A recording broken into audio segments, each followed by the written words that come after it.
Olá, minha gente linda, tudo bem com vocês? Para quem não me conhece, meu nome é Laís, eu sou estudante de biomedicina, eu estou no 5º semestre da faculdade Unisanta e assim como vocês, eu estou aqui para aprender. Eu espero que se alguém tiver alguma dúvida eu consiga ajudar. Se alguém não conseguir entender algum ponto da matéria, eu consigo ajudar também. Caso tenha alguma coisa que eu fale besteira ou esteja errada, podem me corrigir nos comentários, isso não tem problema, porque aqui tá todo mundo para aprender. Caso também tenha alguma coisa para acrescentar, pode colocar também. Tirar uma dúvida, pode falar que eu vou estar vendo. E assim a gente acaba aprendendo junto, tá? Hoje a matéria que eu vou falar vai ser sobre a matéria de citopatologia, tá certo? Essa aula aqui, ela vai ser baseada com a aula que eu tive na faculdade, tá? Então, ela vai ser totalmente baseada nessa aula, que foi ministrada pela minha professora Fabiana, ótima professora, adoro ela. Então, vamos lá. Citopatologia, gente. O que é citopatologia? A citopatologia ela é uma área que estuda as alterações morfológicas que podem acontecer em uma célula. Então, ela sempre vai estar visando em casos patológicos, né? Patologia nas células, cito. Então, anormalidades que podem acontecer nessa célula. E vai estar correlacionando ela com casos clínicos e patológicos de um paciente, tá certo? Então, serão amostras que elas vão ser coletadas por meio de punção, de raspado, lavados e outras técnicas que a gente vai ver por aí. E, posteriormente, elas vão ser analisadas no microscópio. E sempre vai ser o intuito de diagnosticar, estudar e também prevenir doenças, como exemplo no Papa Nicolau. Então, na citopatologia é usada diversas áreas, como por exemplo, a biologia celular, obviamente, imunologia, histologia, patologia, microbiologia e a oncologia também, que é muito comum no meio da área da saúde. Então, essa é uma técnica que possui um baixo custo e é de grande confiabilidade quando executado de uma forma correta e por um profissional capacitado, tá certo? E onde que as análises citopatológicas podem ser? Essas análises elas podem ser feitas em qualquer região do corpo, desde que tenha célula. Então, onde tiver célula pode ser feita, como exemplo, no trato urinário, no ginecológico, tireoide, mama, gastrointestinal, e entre outras. Então, onde houver células, podem ser feita essa análise citopatológica. Então, são células que podem ter sido descamadas, expelidas ou retiradas da superfície, e vai ser feita a análise individual dessas células. Isso é importante porque vai ser comparada entre ela ser do normal para o anormal, caso tenha alguma patologia. E como falado, onde tiver célula pode ser feita a análise dessas células, né? Pode ser feita a análise citopatológica.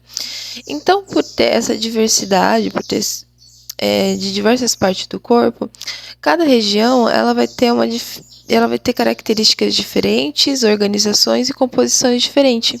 Então, por isso que tem que ser feito métodos específicos para cada material coletado. Ou seja, vai ter uma coleta do material corretamente destinada para que tenhamos uma análise correta. Assim como também vai ter um processamento também que seja feito de forma correta, destinado àquele tipo de material que preserve sua característica, sua organização e a sua composição. Além de que o profissional que fazer a coleta e fazer o processamento e análise, ele vai definir qual vai ser o melhor procedimento para que a gente tenha uma análise mais adequada, correta e sem erro, para que se adeque àquela amostra, tá? Antes de começar a falar sobre as classificações das amostras citológicas, eu acho importante falar aqui, ó, que o biomédico ele pode ser capacitado a fazer uma análise de amostras citológicas, né? Ele pode se especializar em citopatologia, desde que ele seja reconhecido por uma entidade responsável. Assim, o que um biomédico ele vai poder fazer? Ele vai poder fazer a análise das amostras citológicas, ele vai poder identificar as alterações que tiver naquela amostra e ele vai poder ainda colocar sugestões com respaldo, com, baseados em dados científicos. Então, ele vai poder ter esse direito, né? Ele pode também fazer a coleta e o preparo da amostra, fazer o processamento das lâminas, além de tudo, fazer a emissão e assinatura de laudos. Esse biomédico também, ele vai ser capacitado por uma responsabilidade técnica do setor que ele está trabalhando e ele vai ter o acompanhamento das novas técnicas que acompanham nessa área, sempre buscando melhorar e ter um laudo 100% eficaz, verdadeiro, né? E vai ser um profissional que sempre vai estar em estudo, porque tá sempre surgindo coisa nova por aí, né? Agora sobre as classificações das amostras. As amostras, o método e o coleta e preparo sempre vai depender da classificação e do tipo de análise que vai ser realizada, né? Já que as amostras elas são classificadas de acordo com as suas características físicas. Então, vai depender dessa classificação e do tipo de amostra a ser analisada. Então, a gente também pode ter amostras histológicas, né, como, por exemplo, de biópsias e necrópsias, né, que vai ser fragmentos de tecidos, ou como a gente pode ter amostras citológicas, que somente vai ser as células isoladas, né, que vai ser coletada a partir de algum componente, como, por exemplo, líquidos orgânicos, que vai vir da urina, o líquor, né, o pericárdio. A gente também pode ter amostras de células de uma PAF, né, que a PAF ela é a punção aspirativa por agulha fina. A PAF ela é um método que não é minimamente invasivo, né, é uma técnica que não necessita de cirurgia e que é feita por uma agulha fina. É muito comum a gente ter PAF na mama, na tireoide, linfonodos. A gente pode também ter amostras citológicas de secreções, né, como escarro, pus, de abscessos. A gente pode ter de lavados cavitórios, né, e a gente pode ter de raspados, né, que vai ser células coletadas da pele, mucosa e órgãos internos. Agora indo aqui para classificações, né, das amostras, a gente tem amostras que são líquidas, a gente tem amostras pastosas e a gente tem amostras celulares. Mas antes de falar sobre elas e sobre quais são métodos de coleta adequado para cada uma, eu acho importante falar quais são os procedimentos da amostra citopatológica, né? Então, quais são as etapas que ela passa? Primeiramente, vai ter que ser feita a coleta do material e, de acordo com o material que a gente coletar, vai ser escolhido a melhor técnica para fazer essa coleta para o tipo de amostra, certo? Depois a gente vai para a fixação, onde a fixação ela tem como por objetivo preservar a estrutura celular e impedir que ela se deteriorize, né? Impedir com que ocorra reações bioquímicas nela, e entre outras características que a gente vai ver.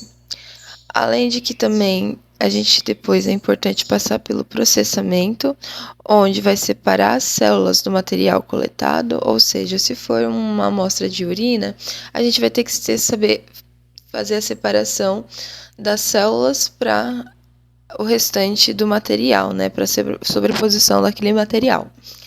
E depois a gente vai para a coloração, que vai servir para diferenciar as estruturas celulares e assim também facilitar a identificação de alguma alteração que houver naquela célula. Agora vamos lá sobre os tipos de amostra, começando aqui pelas amostras líquidas. As amostras líquidas são aquelas amostras que possuem células livres, né? Ou que estão em suspensão em algum fluido corporal. Que fluido corporal pode ser esse, Laís? A gente pode ser a urina, o líquido acístico, pericárdio, líquido sinovial, são esses tipos de líquido. E cada líquido ele pode ser coletado de uma maneira diferente, como por exemplo, tem aqueles líquidos que podem ser de forma espontânea, como a urina aqui, né?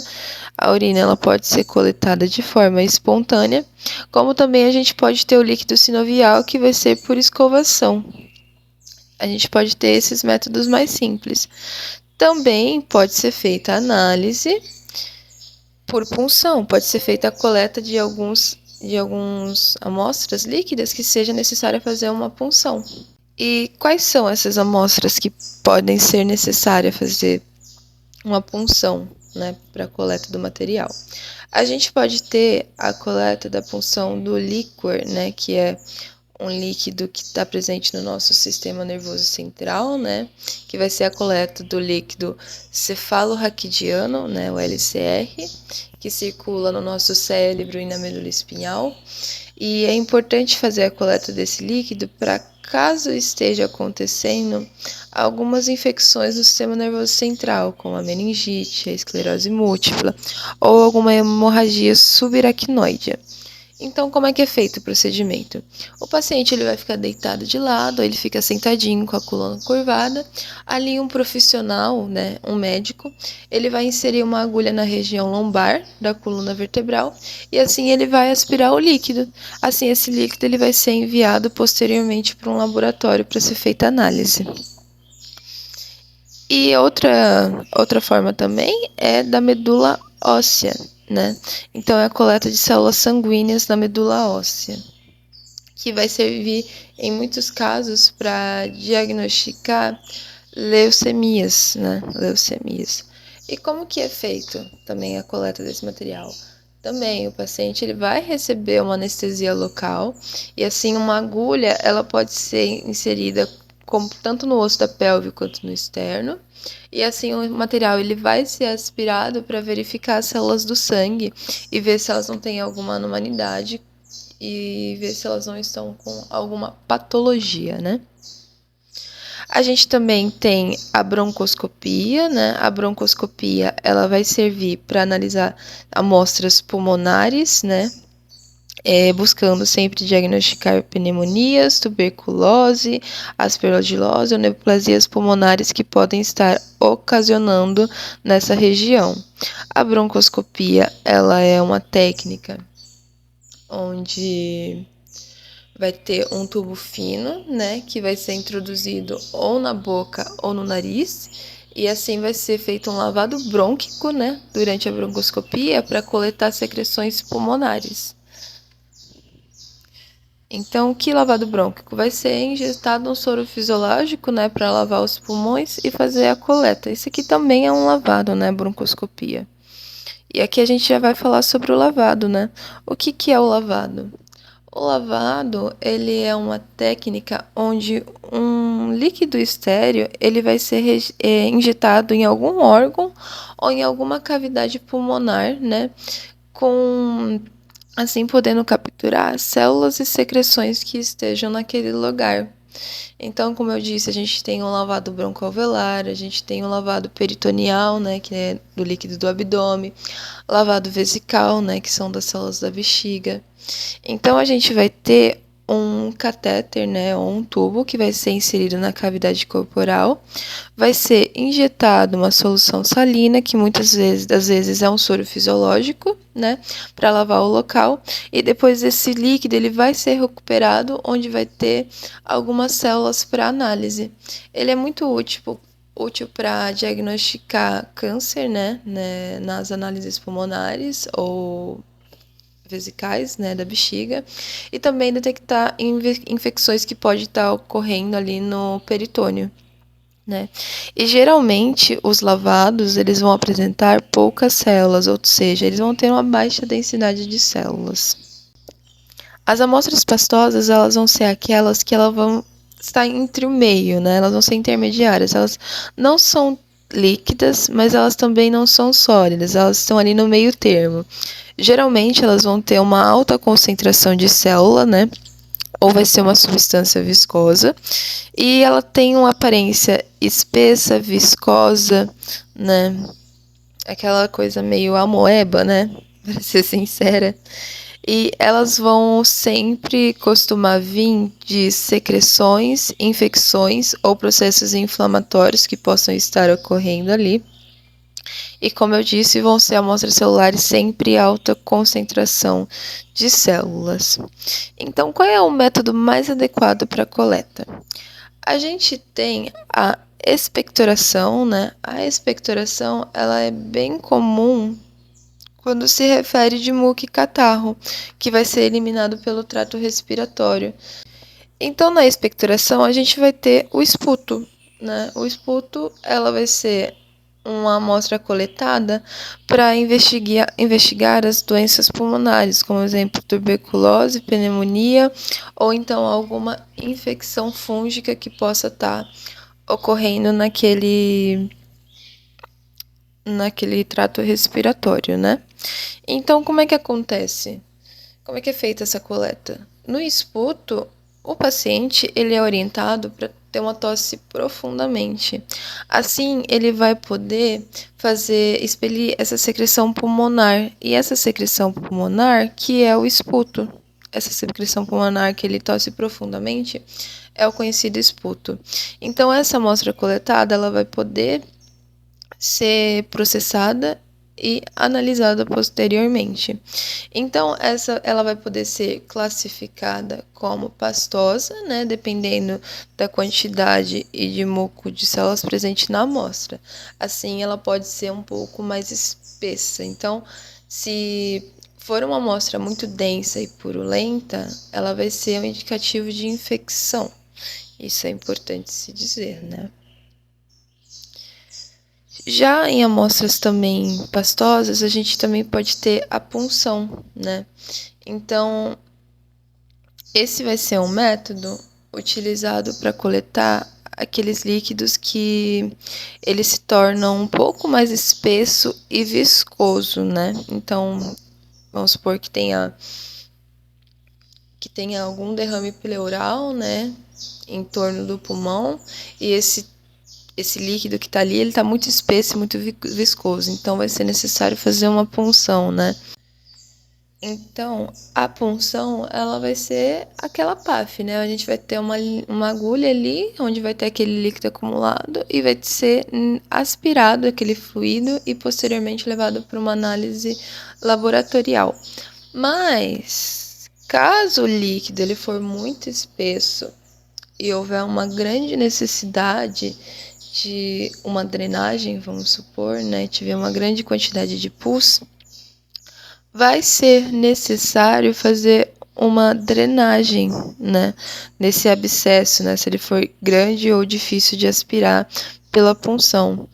E assim, como que vai ser feito? Vai ser feito um pequeno corte no local, né, da pele onde está aquele abscesso, e aquele pus ele vai ser drenado, certo? Já aqui, ó, em líquidos extravasados também, eles vão ter uma consistência um pouco mais espessa, né? E eles sempre vão ser indicativos, como eu disse, de infecções ou então presenças de células tumorais.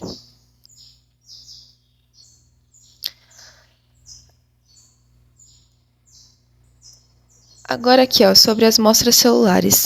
As amostras celulares, elas vêm a partir de raspados ou punções, né? Que a gente vai ter uma camada de célula sobre a lâmina, né? Vai ser um fragmento ou um tecido celular que vai estar diretamente sobre a lâmina. Então, a gente vai fazer ali a coleta, né? Vai fazer a raspagem, já vai colocar ali na lâmina, né? Vai fazer a distensão das células ou esfregaço, né? Depende de como você conhece. Então, qual que é o método mais adequado para esse tipo de amostras celulares, né? Para método de coleta de amostras celulares? A gente pode ter a raspagem, o imprint e também a gente pode ter a punção aspirativa, né? A nossa querida PAF. Então, onde que vai ser feita a coleta dessas amostras celulares? As amostras celulares pode ser feita a coleta delas aqui sobre a pele, mucosas ou então órgãos internos, né?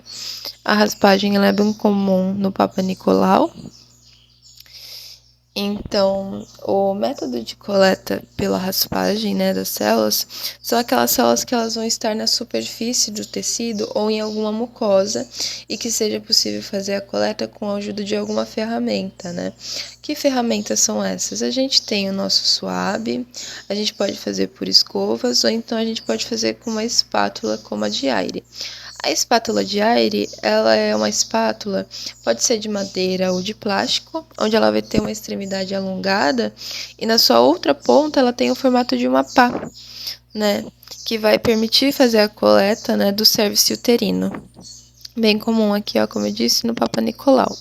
Então, onde pode ser feito o método de coleta da raspagem? Pode ser feita a raspagem conjuntival, né, que são as dos olhos, que vai coletar as células da mucosa, do olho. Pode ser feito da boca ou da orofaringe, que vai servir para detectar infecções virais ou fúngicas. E do cervix uterino, né, que é feita com essa espátula de Aire para o exame de Papa Nicolau. Outra técnica de amostra de coletas, né, de amostras celulares que a gente pode usar é o imprint. O imprint, ele vai ser uma técnica semelhante a uma impressão digital, onde um tecido lesionado ele vai ser pressionado a uma lâmina de vidro. Assim, a gente vai ter um padrão celular semelhante a de um esfregaço. Não tem muito segredo. Como é que funciona essa técnica? A gente vai ter uma lâmina de vidro, onde ela vai ser colocada nesse tecido, né, nesse tecido lesionado, né, na amostra desse tecido, e vai ser pressionado na lâmina.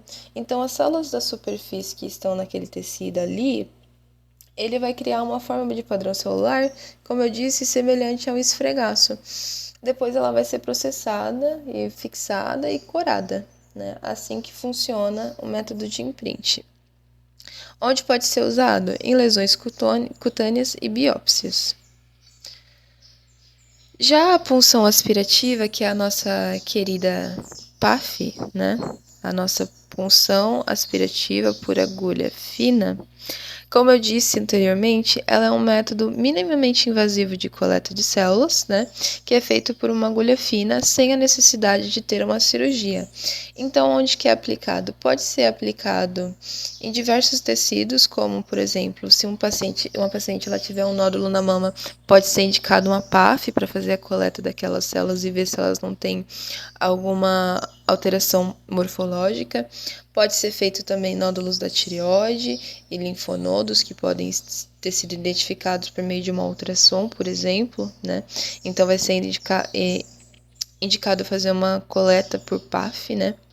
Então um médico, que é o mais indicado, vai fazer essa coleta.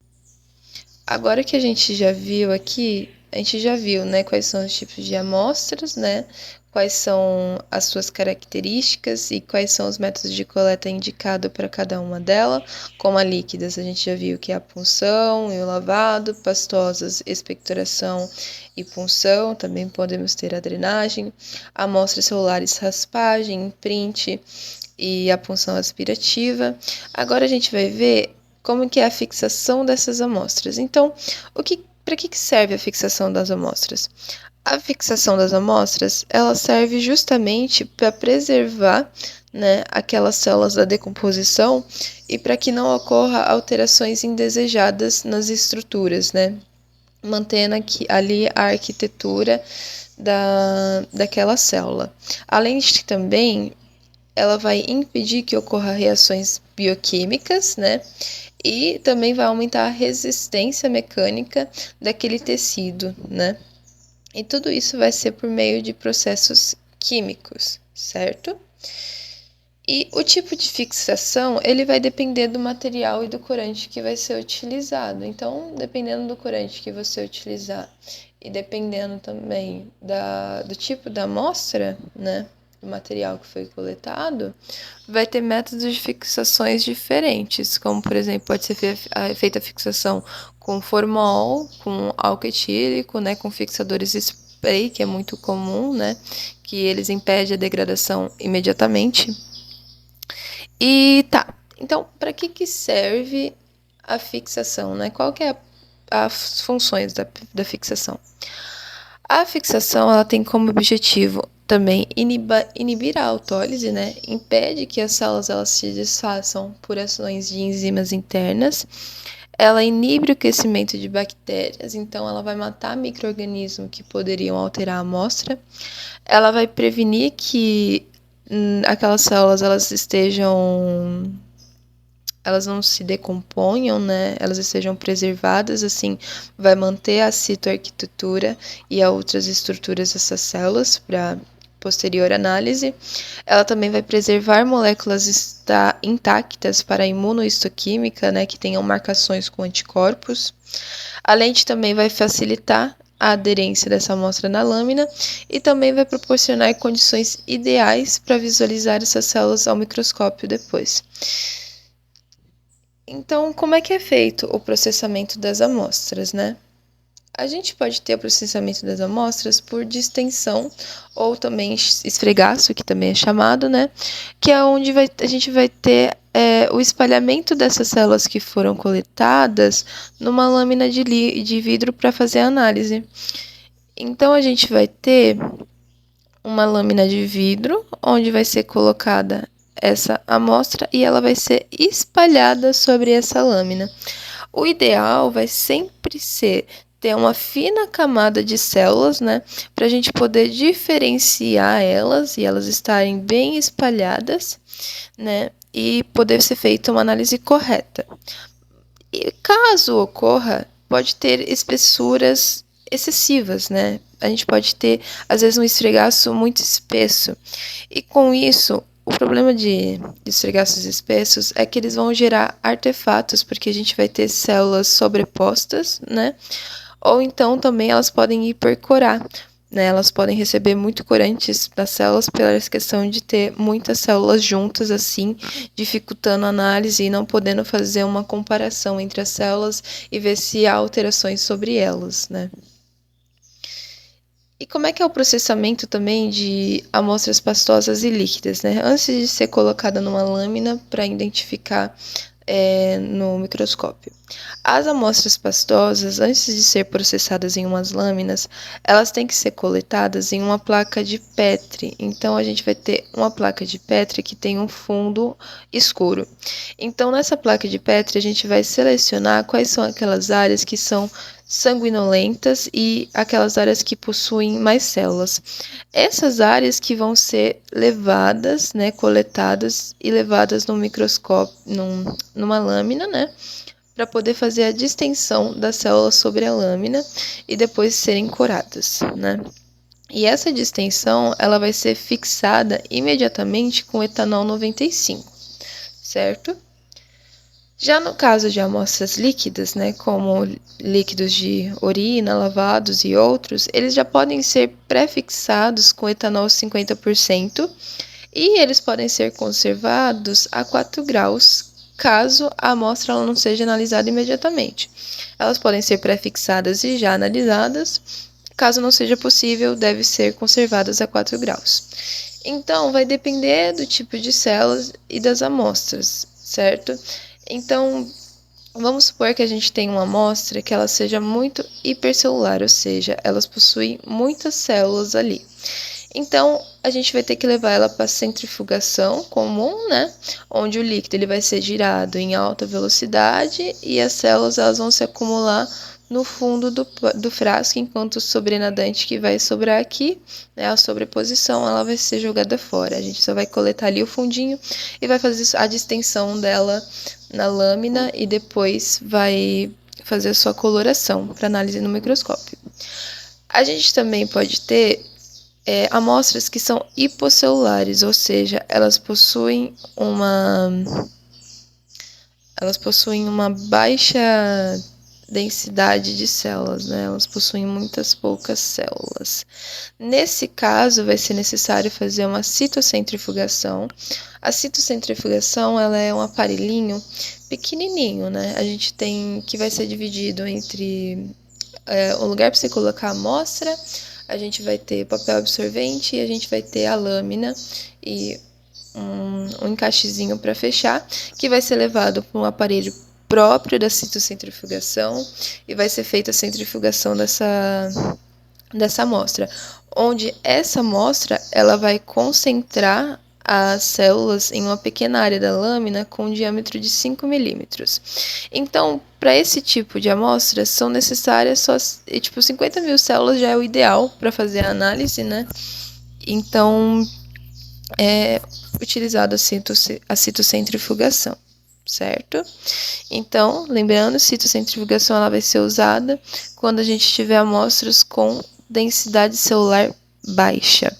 Qual é a vantagem da citocentrifugação? Ela requer pouco volume de amostra, ou seja, a gente não precisa de tanta amostra, e ela tem uma alta confiabilidade pela questão das células elas ficarem concentradas em um pequeno espaço, né? Esse diâmetro aqui de 5 milímetros, assim facilita na observação do microscópio, certo?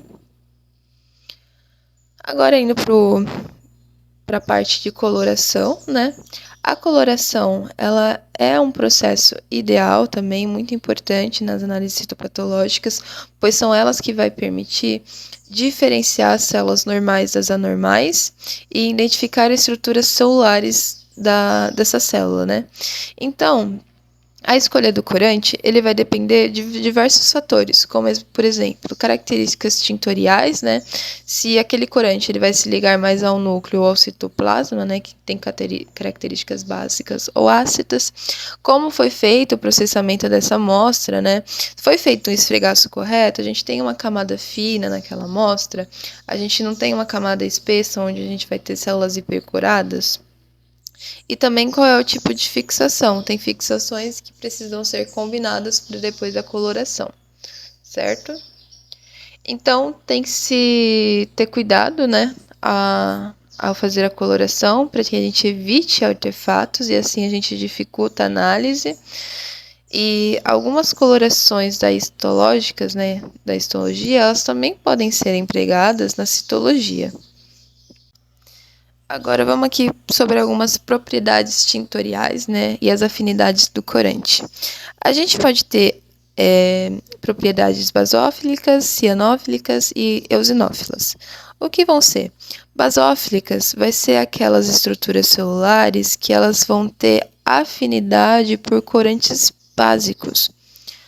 Ou seja, estruturas ácidas, como o DNA e o RNA, elas vão ter afinidade por os corantes básicos e vão apresentar uma coloração azul ou roxa.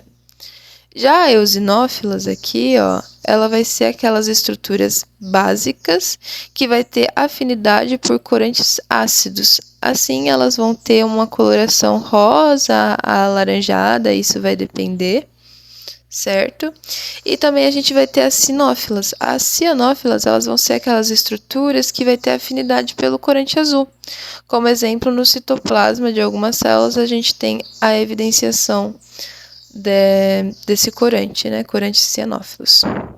E quais são os tipos de corantes mais comum que a gente encontra?